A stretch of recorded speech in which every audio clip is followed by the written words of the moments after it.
അടുത്ത ഒരു data sufficiency question ആണ്. ഡേറ്റ സഫിഷ്യൻസി ക്വസ്റ്റ്യൻ വളരെ ഇൻട്രസ്റ്റിംഗ് ആണ്. The problem given below consists of a question and two statements numbered 1 and 2. You have to decide whether the data provided in the statements are sufficient to answer. ഈ രണ്ട് സ്റ്റേറ്റ്മെന്റ്സിൽ ഏതൊക്കെ വേണം ഈ question answer ചെയ്യാനെന്ന്. How many sister does Sunny have? നമുക്കറിയത്തില്ല ആരാ സണ്ണി എന്ന്. സണ്ണിക്ക് എത്ര സിസ്റ്റർ ഉണ്ടെന്ന് അറിയണമെങ്കിൽ നമുക്ക് ഇൻഫർമേഷൻ വേണം. ഈ ഇൻഫർമേഷൻ മതിയാവുമോ എന്ന് ആദ്യത്തെ ചോദ്യം. Sunny is the only son of his parents.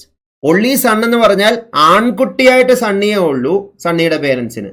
പെൺകുട്ടികൾ എത്ര പേരുണ്ടെന്ന് അറിയത്തില്ല. അതറിഞ്ഞാലല്ലേ സിസ്റ്റേഴ്സ് എത്ര ഉണ്ടെന്ന് പറയാൻ പറ്റുള്ളൂ.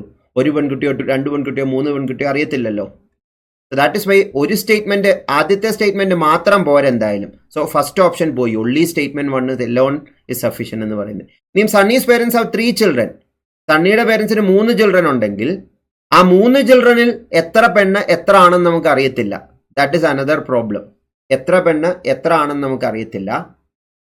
പക്ഷേ 3 ചിൽഡ്രൻ ഉണ്ടെങ്കിൽ അത് സണ്ണി ഒരേ ഒരു മകനേ ഉള്ളൂ സണ്ണി എന്ന് പറഞ്ഞാൽ ബാക്കി രണ്ടും പെൺകുട്ടികളാണെന്ന് പറയാൻ പറ്റില്ലേ? അല്ലെങ്കിൽ ബാക്കി രണ്ടും സണ്ണിയുടെ സിസ്റ്റേഴ്സ് ആണെന്ന് പറയാം.